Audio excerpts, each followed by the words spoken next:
Should I have expert on?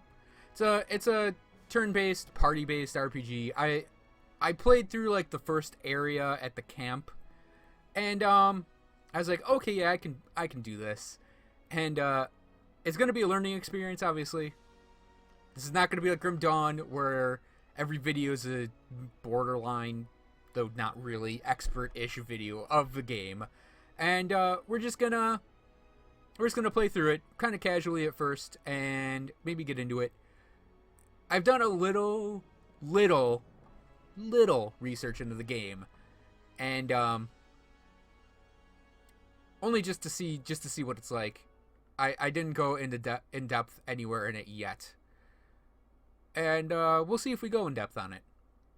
So we're gonna start a new game. Definitely putting on normal.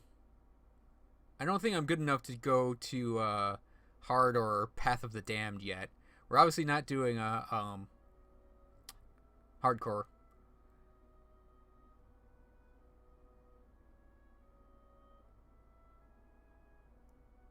It cannot be enabled in game, and if disabled, cannot be re-enabled in that game.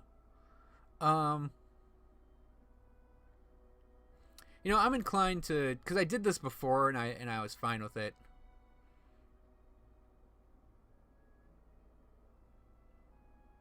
Yeah, I'll go with expert mode.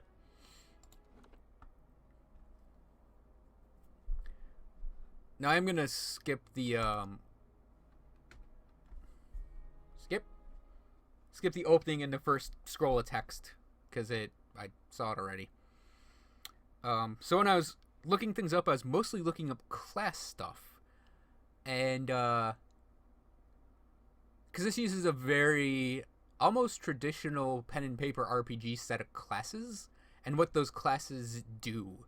So it's like when it loads up, we'll look at it. But it's like, you know, there's fighter, mage, thief, and a bunch of other stuff that are kind of like more traditional RPG classes. And I'll go through them when we get into the character creation screen. And the character creation screen was like, I thought it would be like an action RPG. You pick your Five wagons grope blindly for the you pick your class, gender, go, and it's like, oh no, this is like an RPG. So yeah, let's just start right into it. We'll go with male. So you have 6 races to choose from: human, Aomau, dwarves.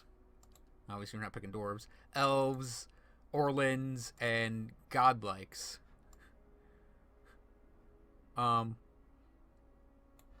Now, in knowing RPGs and looking up what this game is, intellect and dexterity would probably be ridiculous. But we're going to go with elves because it's me. And then, what elves are pale elves? I'm going to go with pale elves just because I like dark elves. Not that kind of dark elf. Sort of like the, I think they're called like Devraken from Dovrakin or whatever however it's pronounced from Ravnica. So anyways, classes. Barbarian. Barbarians are like super constitution-y, and I guess they would be high damage characters, maybe. The guide I read didn't really say they were high damage characters, but I mean, they're a barbarian. It's pretty obvious what a barbarian's gonna do. It's get angry and hurt things while angry. Paladin is your religious cleric fighter combo. I mean, sort of knight in shining armor type. Paladins have inherent bonuses to all their defenses over the course of the game.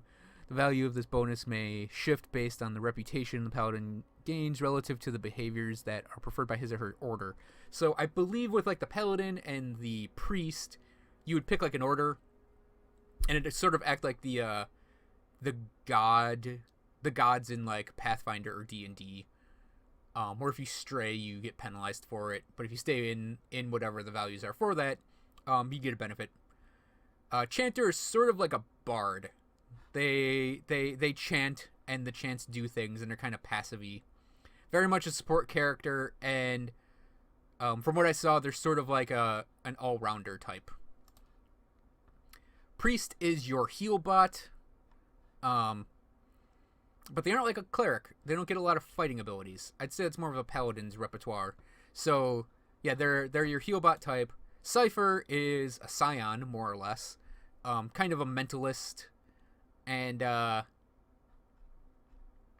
pseudo spellcaster almost. And I think that's actually what I'm going to go with. That was the most interesting one I read about. Ranger, you get a pet, and I would assume it'd be like you let the pet go in, and then you stand back while shooting things. If I were a wood elf, I would probably go with the ranger. Druid, it's all based around like damage and healing spells, and I think they have shapeshifting as well, spirit shifting. So yeah, they are very much like a traditional D&D druid. It looks like rogues are a glass cannon, totally glass cannon. Get in there, deal high damage, and then get away because you're a rogue and you'll die if things look at you hard. Fighter is the tank warrior type. Wizard is your spellcasting master. And I actually like the setup they have for him because wizards have this, like, you have 4 spells per level per day. And it's like, if you want more spells, you can like swap your spell book out and have more spells. So you can pretty much get all of the spells, and I believe it's a 10-second swap on the book, and then you can have another spell list. So that was really interesting reading that. And I almost want to go with the wizard, but I don't think I'm gonna because it's too obvious a choice for me to pick. I mean, I always pick the spellcasters. And then monks, I don't care. So I think we are gonna go with the Cypher. Because when I was reading up on them, they sounded like they had a very interesting disadvantage and a very interesting just way of doing things. So let's see. Let's see what these do here. So, Antipathic Field creates a toxic physical manifestation of the mutual antipathy between the Cypher and the enemy target. Enemies caught in a path between the two suffer corrosive damage. Sounds cool. Eye Strike shocks an enemy's visual receptors, dazzling and blinding them, as well as blinding nearby targets. Mind Wave.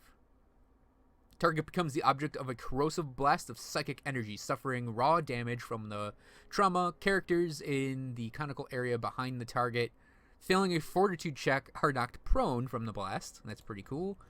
Soul Shock briefly transforms the outer shell of the allied target's soul into energy, releasing an electrical burst around them. Characters standing in the area around the target take shock damage. Okay, so you hit an ally and it bursts. Tenuous Grasp assails the target's grasp on reality, frightening and confusing them. Whisper of Treason imparts a bedeviling secret to an enemy that causes its allegiance to bend, charming them for a duration. Can we look at the higher ones? We cannot. So I think I want to go with, I definitely want Antipathic Field. And I'm thinking maybe Mind Wave. Well, I don't want to do too many damage abilities. So the other thing we get to look at and consider is what are the saves for these and what they target. So if we look at Antipathic Field,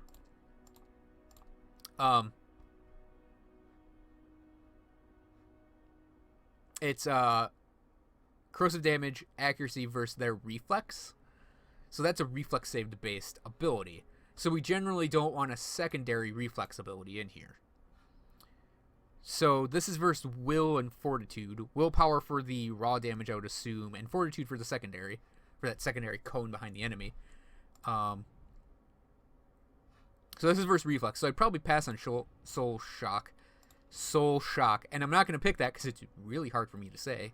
Tenuous Grasp is a will save. Oh, yeah, and the other thing about this character is it says requires 10 focus, and obviously I haven't played the Cypher yet, but they build focus in combat, and that's their big sort of thing they gotta do, is build focus in order to use their abilities. So I'm actually thinking we're going to go with Mind Wave and Antipathic Field next. So attributes. So Might is your damage stat, and it's a damage stat and healing stat for pretty much everyone. Constitution is your health and endurance and stuff. Dexterity is probably just as broken as it is in any RPG system, really, because it controls, it says here your action speed and your reflexes. To me, action speed says time when your character does things. And I would definitely say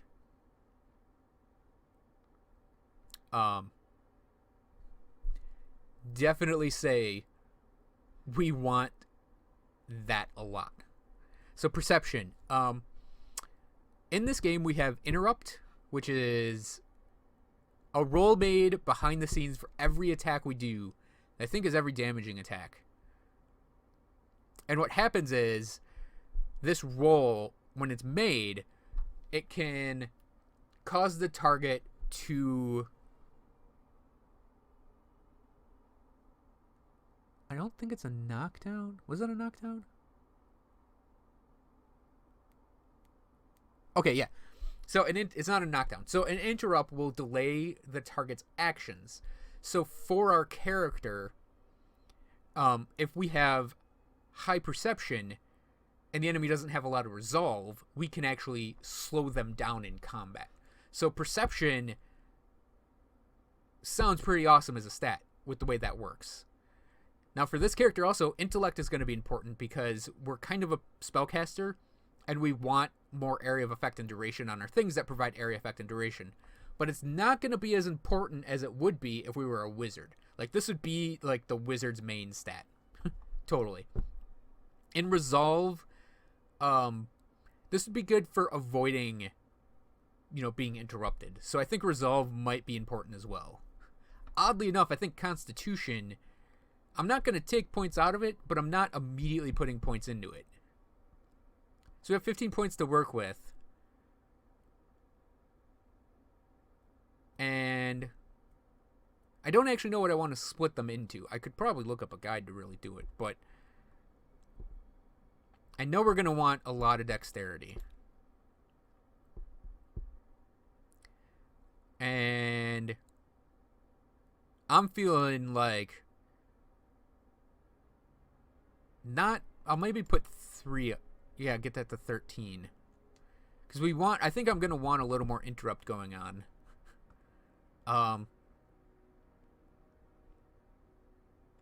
Do we have any duration abilities? I don't know if you can raise stats later on.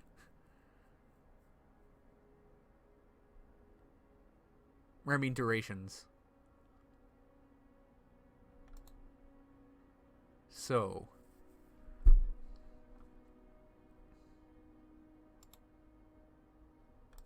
that's not a duration. But is that a duration? Yes, 6 seconds.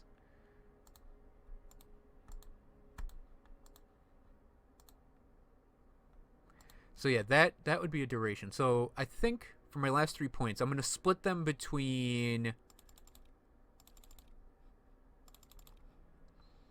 I mean, we're going to be kind of averaged out. This is the first character we're really playing. So I could have done a wrong there, or I could have done right.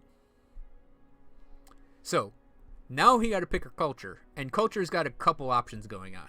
So Idea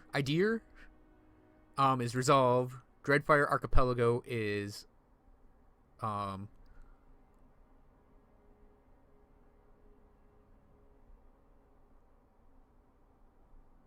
Dexterity. I'm reading it. I should probably read it out loud. The Idea Empire is currently the largest and most powerful force in this part of the world. It is centered around the equator and has a tropical climate. Though the Empire has colonies in numerous areas around the world, Greater Idea is at its heart and houses the majority of its human and elven nations. Dreadfire Archipelago, consisting of the nation of Nasatak, dozens of Aumau settlements, and hundreds of lawless, pirate-infested islands that stretch along the southern sea. Dreadfire is the home of boreal dwarves, Aumau, and a mixed variety of other races. Dreadfire Archipelago It is the last stop for anyone headed east. A multitude of monstrous sea creatures infest the oceans beyond, making travel virtually impossible. Ixamiddle Plains, located in the northeast of Irglanfloth. The Ixamiddle Plains are the large expanse of fertile savannas that are extensively farmed by human and Orlan residents. The Ixamiddle culture is one of the oldest in the world, though one of the least imperialistic, having spread out little over the past several thousand years. Old Vialia. Once the crown jewel of the southern seas, Old Vialia is now crumbled remnants of the empire of warring merchant nations. Counting many humans and dwarves among their ranks, the Old Vialian countries are still forces to be reckoned with and are proud of their rich cultural heritage. Their intellect, dominated by the Aomao nation of Rauatai. The Gulf itself is a host to a number of nations, most of them Aomao, Orlan, and Dwarven. Though these countries are relatively young, they are some of the most advanced colonial settlements in the East. The Gulf is a land of riches and resources for those who can take them, though the entire coast is often pummeled by violent storms. Constitution. The Living Lands. The Living Lands is a mountainous region of large northern island renowned for the diversity of plant and animal life. Its weather is unpredictable, and its ecosystems vary dramatically from valley to valley. The Living Lands are home to an assortment of races and a variety of colonial and independent settlements. The White That Wends. A large, cracked, northern expanse of polar ice, the White That Wends is home to pale elves and small colonies of daring explorers, outcasts, and adventurers. While virtually no plant life grows in the White, it is home to many hardy species of dangerous animals that forage from the sea or prey upon each other to survive. So, if we were to go standard, that would probably be our backstory, is the White That Wends. I could also see the Dreadfire Archipelago, or maybe even Eider. But, so we get an axe and a dagger out of that stuff, and perception. So I would say we'd really want perception or intellect, though. And we get a rapier out of that, too. And that's a helpful weapon for a cipher. But I think I will go with the White That Wends and get our perception built up by 1. Okay, so, continuing the culture. We have aristocrat. And all of these are sort of like tiny backgrounds for someone. And they all give skill bonuses. So the aristocrat is +2 to lore. The drifter is +1 to stealth and mechanics. The explorer is lore and survival. The hunter is stealth and survival. The laborer is athletics and mechanics. The merchant is lore and mechanics. And the mystic is lore. So I think I'm going to go...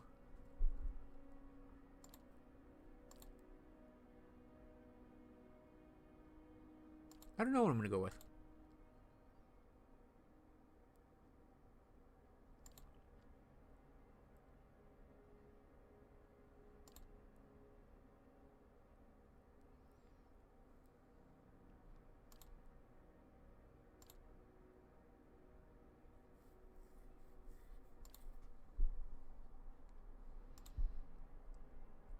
See, I'm thinking, I don't know that, like, how important the skills are, but to me,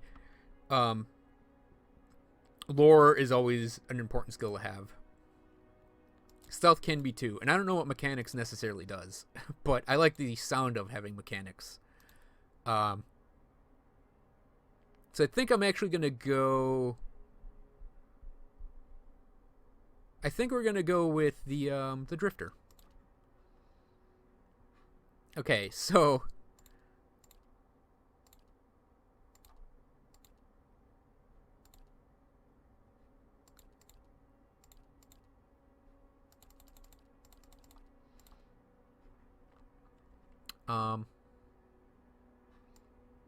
well, I guess my colors are like, it's obvious that my colors are gonna be green and black. Skin, let's see.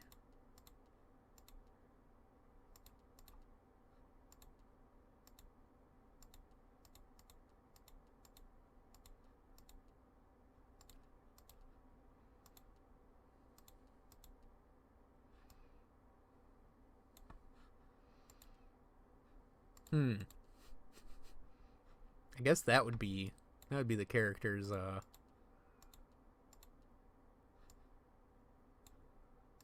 closest thing to the character's stuff.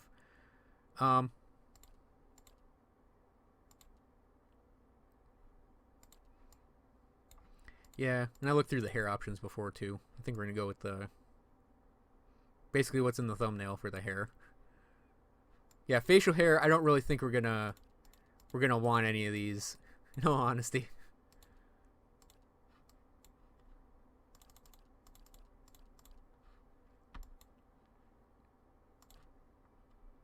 I think we're just gonna. Hey there. Watch and learn. I'll take a peek. Watch and learn. We'll definitely go with that voice. Enter name. Wolf overclocked. Even though it's the name of the wizard I had before.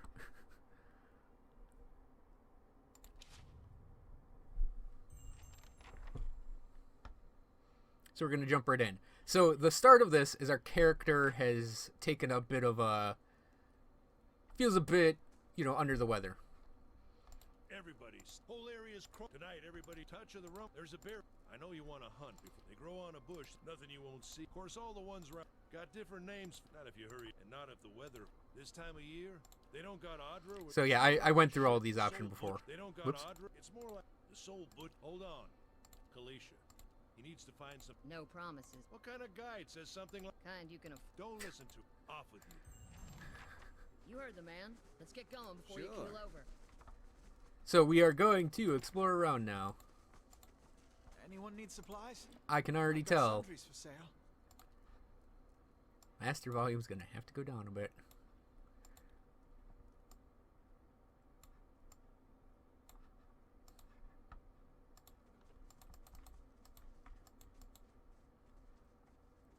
So yeah, it's pretty much like use the arrow. I'm using the arrow keys to move the camera around, and then you sort of click, and your whole party goes to places. Let's check by those outcroppings. So combat starts, and things are paused. So we are actually gonna move over here.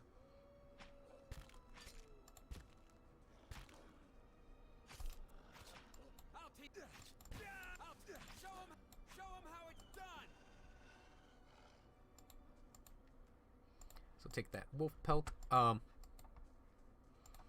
Obviously I still don't know the controls as much, but I will learn them as we go.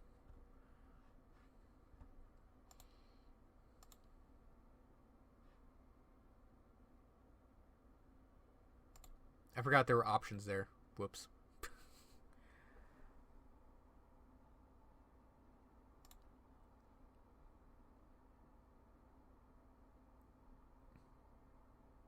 I didn't actually read any of them. I just clicked through them. I honestly have no idea what I'm going to do next. So these are going to be our options that we can actually talk to her with. That's what I was thinking was happening when I was just button mashing my way through them. So we're going to have to be a little more careful on that. So yeah, we can look at our party here.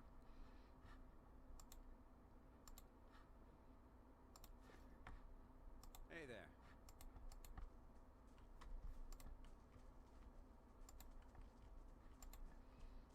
Backspace will select everyone. I already learned that. I'm just exploring around because I know there's stuff you can click and pick up here. I just don't remember where it is. So yeah, we can grab this.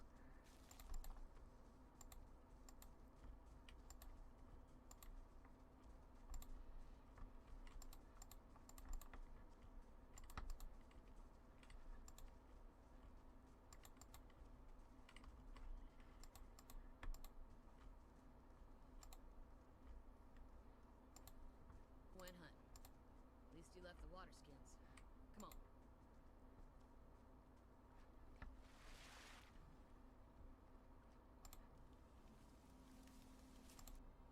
Sparfle? Sparfle. The guy's name's Sparfle. Ambush!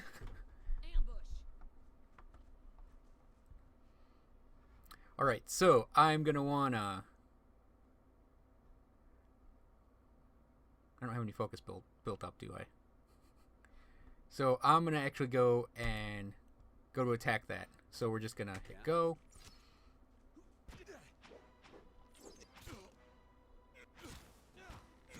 So antipathic field, we can actually throw that out there if we want.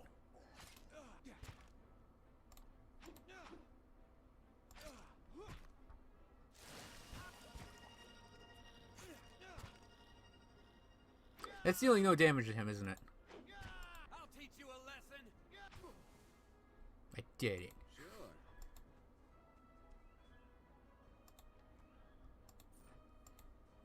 Like I said, there's going to be a learning curve to this.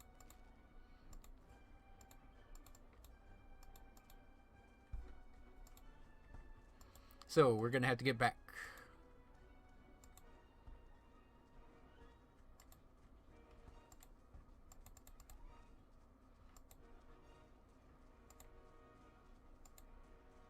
Isn't there something down here?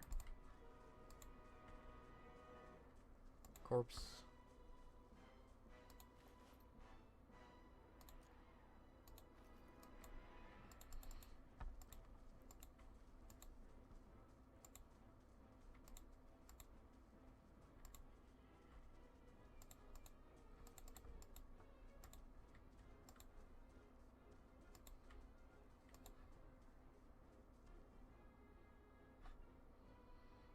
Okay, so do I have any focus built up yet? No. So let's just Hey there.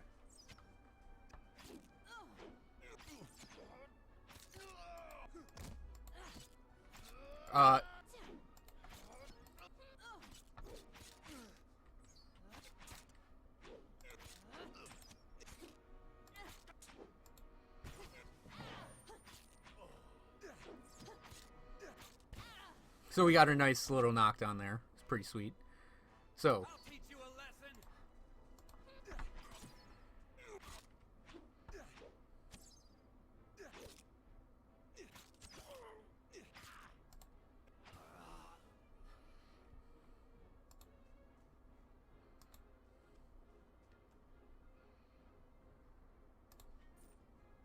I wonder if we have a carry weight. I wasn't even thinking of that. Probably limited stash space. At least on our person.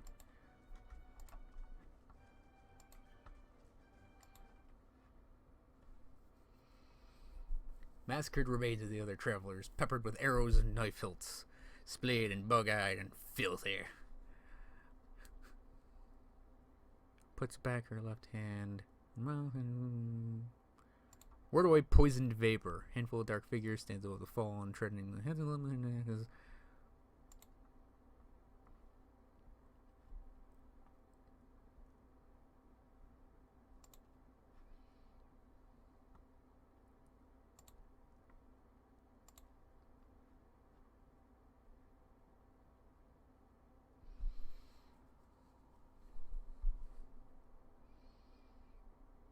So let's see. Don't trust them. They mean to kill all of us.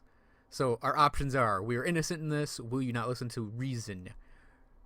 Your courage is a mask. None of you has yet slain a true warrior. You can kill him, but you might as well be killing yourself. Judging by the string of teeth around your neck, you are all worshippers of Gallowayne. If Gallowayne told you to stop protecting the ruins, would you? Put down your weapons. Very well, let him go. Stay armed. If I put my weapons down, we're all dead. What should we do here?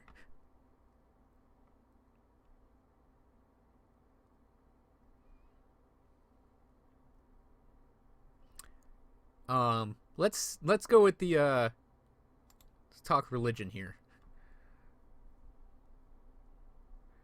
The man frowns and motions as if to swing his axe. Heoden whines, but the blow never comes. Instead, the man cocks his head, intrigued. Of course, but he will not. It is not by the command. It is by the command of all the gods that we accept this charge. How do you know? Because it's consistent with their beliefs, or because it is what you were told? I've always been known to my people.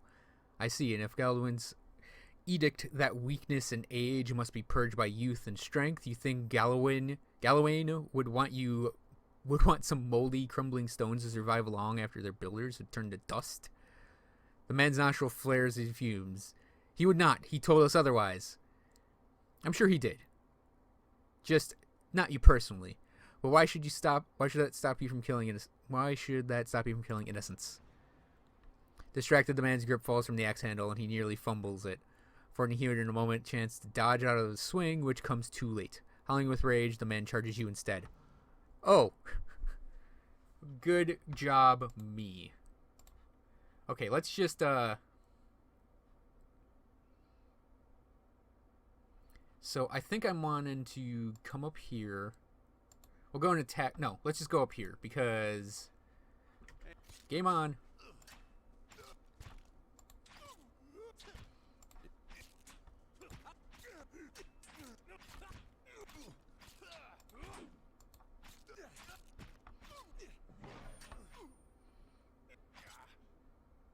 Gotta love knocking enemies prone.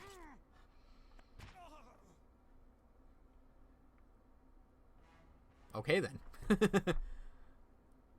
Your enemy lies supine on the ground, unable to rise. His companions now silent among the other dead. His breath comes in wheezing, fitful gasps. He looks not at you, but at the sky above you. Forgive us. Barely audible beneath the cloaked sighs, a whisper of wind stirs the air. At this, the man's eyes roll back as he closes them. Good. Good. Good. The gods are just. The queer smile crosses his face. Do it. The wind begins to swell, whipping around the camp, electric and volatile, upending pots and tattering tents with angry spirit. You feel it begin to seep beneath your skin, and where it pierces you, it feels as though it is rending you apart from within. Seated against the wagon wheel amidst the howling maelstroms slashed across the chest and bowel.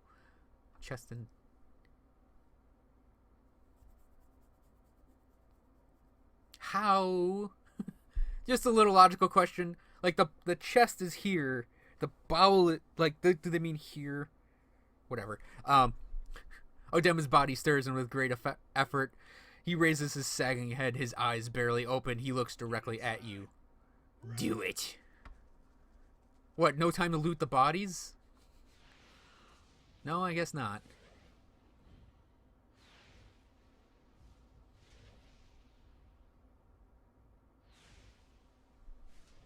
Hey gang, let's camp at the old ruins tonight. Straining against the gale that threatens to pull you off your feet, with every step you set your hands on the worn folds of weathered rock and set about pulling yourself up to the precipice. With the last burst of energy before your arms give out, you swing yourself up onto the ledge. Heodin trails behind, slowed by injury and delayed by early hesitation. As he nears the face of the rocks, one of the fallen attackers, who had been feigning death, lunges for Heodin and topples him onto the rocky ground. Restrained, Heodin lashes out against the fatigued assailant, but struggles to break his hold. They close on you, despite the wind from your position. If you were to throw your weapon at the attacker, you have a good chance of hitting your mark. So, throw a weapon, grab rock, and hurl it at the attacker, while hitting the breakthrough on his own. So,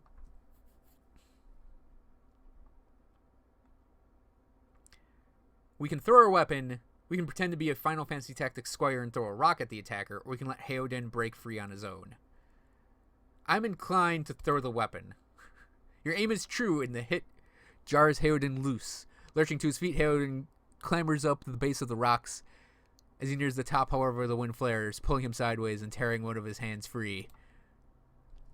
But diving out onto the hard rock, you manage to catch hold of it. Securing his other hand, you pull with waning strength, and it feels as though your arms will be jerked out of their sockets. You hold just long enough for Heodin to set his feet and join you on the trembling ledge. There's deep resonance within the swelling wind now. You feel it on the rocks beneath your feet and inside the cavity of your own chest, as though it were to shake the marrow of your bones. Each new gust menaces the old stones before you, loosening connections, unsettling balances. As you dart beneath the old archway, the entire portal begins to fall beneath its own weight. Hover over any attacker in the combat log to show more detailed information on how it is it was resolved. That's the best line in the story so far. Was that? A Buick. Had to be. And we're lucky to be alive. And we're the only ones. There could be another collapse. We're not getting out that way anyway. Let's get further inside. Okie dokie. That's 35 minutes in, and I'm going to say that's a good time to take a little rest. So I hope everyone enjoyed this video and could put up with my ham-fisted reading of the dialogue. Thanks for watching, everyone. I hope you're enjoying Pillars of Eternity so far. And I think I'm going to be playing more of this as we go forward. So thanks for watching again, and I'll see you next time.